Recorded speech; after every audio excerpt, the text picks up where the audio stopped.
Hello, good people of YouTube, Mountbatten here, and today I'm bringing you guys my top 5 worst premium ships of 2021 list. So, I think about 2 weeks ago I released the first top 5 premium ships of 2021, talking about which ships had the most impact or influence on how the game progressed throughout the year. Then I released my top 5 best ships of 2021 video, and now today, based upon some of you guys' requests from those 2 videos, my top 5 worst ships of 2021. Needless to say, I don't think any of these ships are worth the time and effort getting. If they're coal ships, dockyard ships, free XP ships, still ships, whatever you gotta do to get these ships, I don't think they're really worth it. Now again, this is all my opinion. If you enjoy any of these ships, I'm not gonna rag on you for playing them. Just in my opinion, I wouldn't really go after them. Again, it's my opinion. So let's go ahead and get started with number 5, which is the Tier 9 Premium British Battleship, the Marlboro, which is the current dockyard ship right now. So, the Marlboro is not a very good ship. If you actually listen to my Marlboro review, I'm kind of excited in the first half of it because it is, on paper, what should be a pretty ridiculous ship, and a ship that shouldn't have a hard time doing a lot of damage. Now, the Marlboro has 16 14-inch guns and is a British battleship, so one might assume that, oh my god, with 16 guns, this thing, being British, is going to be an absolute just fire starter and flamethrower. Well, not really. So, naturally they had to tone down the fire chance because 16 shells, but they toned it down to 25% chance per shell for starting a fire, which is fairly low. Now, it does have a pretty quick load time with 22 seconds, and it has 1.4 sigma. So, not the best accuracy, but decent reload time. Not decent, actually pretty darn good reload time, and a lower-ish chance of starting a fire, but again, 16 shells. But then they went and they nerfed some other statistics about it to where essentially it doesn't have British BBHE, because naturally you can't have British BBHE with 16 14-inch guns. But needless to say, despite all that, 16 guns still comes through at the end of the day, and it's an okay ship for starting fires on enemy ships. Definitely not the best, but far from the worst. Now, if that was it of the surprises that the Marlboro had in store for us, I'd say it would actually be a pretty okay ship. However, the hull is terrible. The citadel on this thing is massive. It's essentially the entire midsection of the ship. There's no torpedo protection or any type of armor in front of it. It's just up high and dry and exposed, and anything with moderately large guns can citadel you. On top of that too, the turret angles are absolutely abysmal. In order for you to get all 16 of your guns on target, you have to show essentially enough broadside to where you will get citadeled if any moderately large gun ship looks at you. So in order to use the main feature of your ship, your 16 guns, you have to essentially run the risk of losing all your health in one good hit. And I do mean all your health. I've been one-shot in the Marlboro plenty of times during the testing and review section for the Marlboro review. And yeah, so you have to gimp yourself on your guns. Now you have 8 guns with 1.4 sigma. And it's like the gun angles are bad from the back or bad from the front and good on the other one. They're just bad all around. And it doesn't get an improved heal at all to compensate for that, and it's not maneuverable enough like the Vanguard to really take advantage of its guns. The Vanguard has a very similar citadel, but with a 10-second base rudder shift time, you know, you can whip that ship around to where you can get your side angled enough to where you can, you know, not get annihilated, but not so much on the Marlboro. So needless to say, it's a dockyard ship I would not recommend you guys go for. It is a pretty memey ship in my opinion. There is some fun to be had, especially if you have friends with Marlboro. You get 3 of them in a division. You can make some poor fool's life just absolutely miserable, but it's really not worth going through the dockyard in my opinion. I would just play the dockyard up until the repulse, take that, and then dip out. Or if you want to go all the way for the rewards until you have to start paying for the last, I think, 4 or 5 sections, I'd say go up to there, but I really wouldn't spend any money on this ship. Alright, moving right along now, down to number 4, which is the Tier 6 German destroyer, the Schomburg. So the Schomburg is it's something alright. So the Schomburg is a Tier 6 German DD armed with 150mm guns, essentially a German Gade. And you might be forgiven for thinking that since we just got the new German DD split, that this would be another AP focused DD with some improved AP pin angles and improved AP all around and improved dispersion to where you can do similar things like you can in the German split line just down at tier 6 in this ship. Well, you'd be wrong. You'd be very, very, very wrong, because this ship is not that. It is an AP focused DD, and it can do that from time to time if there's some light cruisers around, but it doesn't have the improved AP pin angles. You do get a heal, but you lose torpedo range and you lose a lot of, HE DPM. This ship basically has, not basically has, it does have the worst HE DPM at its tier, but again, being an AP focused DD, that doesn't really matter too much. But then being an AP focused DD, it doesn't get the improved AP pins and accuracy that you get on the German DD split. So it's a very strange ship in my mind. It can win one-on-one against a lot of tier 6 DDs if you play it smartly and such, but considering this is a ship that will be up tier to tier 8 and we'll have to face tier 8 DDs, does have a heal, but it's only going to help you so much when you're getting murdered by a bunch of tier 8 DDs in the Schomburg. Now, what was really cool about the Schomburg is that the commander it comes with is voiced by the guy that does the German dub for John McClane in the Die Hard movies. That was pretty cool. The commander's name's like Johannes McClane, play on that, and that was probably the only really neat thing about the ship. And considering he bought the commander completely separate of the ship too, I don't see why you'd really get this ship. It's not that great. It kind of has an identity crisis in my mind. It doesn't really know if it wants to be part of the improved German AP DDs or if it wants to be kind of along, more toward the gauge side of things. It's a very confused little DD that I would not recommend you guys spend your money on. Alright, going on down to number 3, we have the tier 6 premium Italian destroyer, the Leone, or the Lion. So yeah, the Lion was on the first top 5 ships of 2021 video because it was, a ship that we waited 5 years for, and then it got here and it was met with a resounding thud because it's bad. And yeah, I still think it's bad. I still think it's one of the worst premiums released during this year. So the Leon, or the Lion, like I said, it was in development hell for 5 years. It was supposed to be the first Italian DD we got in game, but then the Polo Emilio came out, and that's an absolutely fantastic destroyer that's just a buckets and buckets and buckets of fun.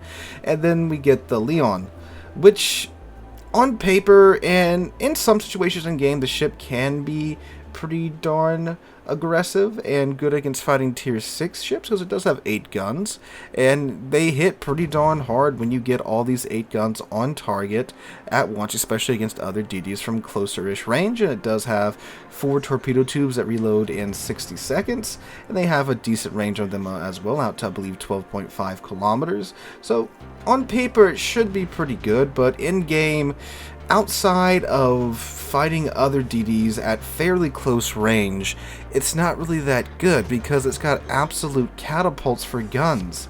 Like I mentioned in the original Top 5 2021 Ships video, the gun arcs, the shell arcs are abysmal. They make the American DDs blush in jealousy for how high these shells go. It's like the Italian space program's being managed off of this ship. It's really, really, really bad, especially when you start getting at range.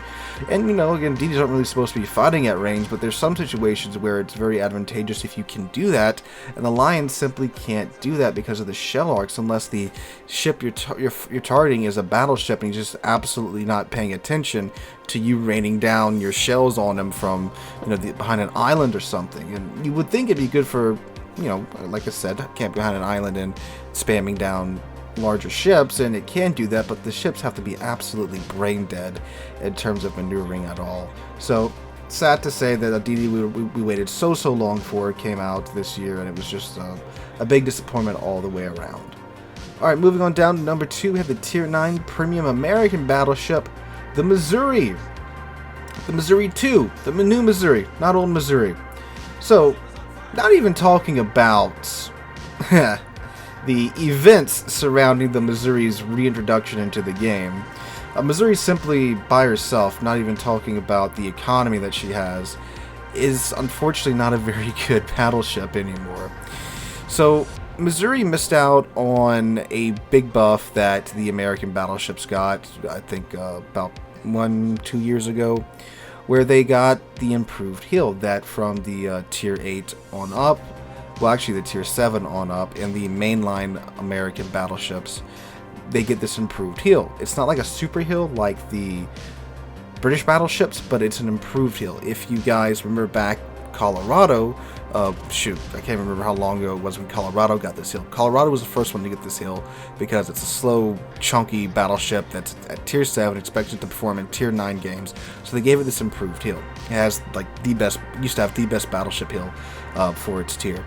And then, not too long ago, they gave this heal, well, a version of this heal, to the Tier 8 and above American battleships to help them survive the changing times in the game, because the American battleship's armor isn't fantastic, let's say. It's all or nothing. And when you have more and more HE spammy ships, more and more 457mm guns and above being added up at higher tiers, some of these crazy CVs that we're getting, the ships need some help to stay in the fight, so they gave them this improved heal. Missouri, since it's a premium ship, did not get this improved heal. However, you'd still see quite a few Missouris in games simply because of its economy. When the Missouri was released, it was the first Tier 9 premium ship ever released into the game.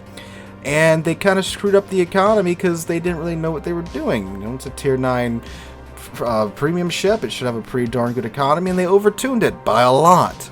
So they pulled the Missouri for that reason, and then this year they reintroduced Missouri into the game. Again, not even talking about how we were supposed to get it through random bundles, and then they moved it to the combat missions. It's just not a good ship without that improved heal because of the armor scheme. And again, with all the more HE spammy ships, especially the Soviet CVs now at higher tier, all these 18 plus inch gun ships we're getting now at higher tier. There's actually, right now, there's more ships with 18-inch guns that are either in the game or coming out this year, like the Incomparable and the Prussian, than smaller than 18-inch gunships at Tier 10 now. So, yeah, you can imagine a ship that's pretty thinly armored that doesn't have an improved heal trying to compete at that tier. That's just... it's not going to be a fun time. Now, the Missouri, when she's top tier in Tier 9, she can do fine and all that jazz. It's just that all the hoops she had to go through to get the Missouri 2 for a ship with a normal Tier 9 premium economy and not the improved Missouri economy, having to play essentially a worse Iowa now, it's not that good of a ship. And again, like I've said many a time with the Missouri, well, the current version of the Missouri, it's absolutely not worth it anymore, especially without that economy. So, yeah. If they ever put it back on sale, I would not recommend you guys buy it. I understand it's a very historical ship. It served for a very long time in the U.S. Navy. A lot of really important historical events were witnessed by this ship. But beyond that factor right there, I would not recommend getting this ship. Alright, this brings us down to number 1, which is the Tier 7 Premium Commonwealth Battleship, the Yukon. So not even talking about why the Yukon was number 1 on my previous list. It's just a terrible ship. It's truly a terrible ship. It's a Monarch down-tiered to Tier 7. So, yeah, that right there isn't that great. But the good thing about the Monarch, its DPM, has been murdered here. Monarch has 9 15-inch guns with an amazing reload time, 25-second reload time on 9 15-inch guns at Tier 8. That's great. Well, can't have that at Tier 7, so they gave it a 31-second reload time. Took away its British BB-HE, so no improved BB-HE pins, no improved Royal Navy HE fire chance, no improved Royal Navy HE alpha. All that's gone. They does have pretty good Sigma though, 1.9, so the guns are accurate most of the time. Then they nerfed its range down to 15.6 kilometers, and then they thinned its armor all the way around. And not like Monarch was known for having great armor in the first place. I mean, it had 32 at least. Well, it has 32 at least. The Monarch does. The Yukon doesn't because it's Tier 7. So now you took the Monarch's armor, thinned it, put it at Tier 7, which that can now see Tier 9 games with guns that can most definitely overmatch your bow armor. Your range is down to 15.6 kilometers. You don't have the improved Royal Navy BB-HE. And yeah, good luck. But it does get an improved heal, not quite the dockyard heal that you get on like the Lion and the Conqueror, but it is a pretty darn good heal. It can regenerate about a third of your battleship's health. Easy peasy. And that's really all it's got going for it, is that improved heal and its good concealment. It was supposed to be a stealthy battleship that could sneak up on the enemy team unsuspectedly and then blast it from 11 kilometers away with its 15-inch AP, which on paper sounds good, but you're playing a tier 7 battleship that's going to be in tier 9 games most of the time. What do tier 9 games have? A lot of students. If you said radar and CVs, you're correct. Well, tier 8 CVs and tier 9 games, of course. But there's a lot of radar at higher tier 2, so that makes the whole stealthy battleship point kind of moot. And then you get caught out in the open with a Monarch with less armor. And yeah, you have a bad time. So Yukon's absolutely a terrible ship. Would not recommend you guys get it on any way. Anyway, do not get this ship. I mean, if it gets given to you a container, okay, it's a nice little port queen, but it's pretty painful to play. Unless you do get a tier 7 game, the rare time you will be top tier, then yeah, it's okay there, and it can do its whole stealthy sneaking around thing at tier 7, because there's a lot less radar at tier 7 than there is at tier 9, but I mean, how many times are you top tier in a tier 7 ship? Especially nowadays with the way Matchmaker is. Barely ever. So guys, those are my top 5 worst premium ships of 2021. Let me know what you guys think in the comments down below. Again, this is just all my opinion. I'm not saying this is the definitive list or anything, but these are the 5 premium ships that disappointed me the most throughout the year. Hope you guys have a wonderful Monday. If you enjoyed the video, make sure to drop a like and subscribe to the channel. We're on our way to 35,000 subs. I can't thank you guys enough for that. Hope you all have a wonderful Monday, a wonderful week. Hope to catch you guys in the next one.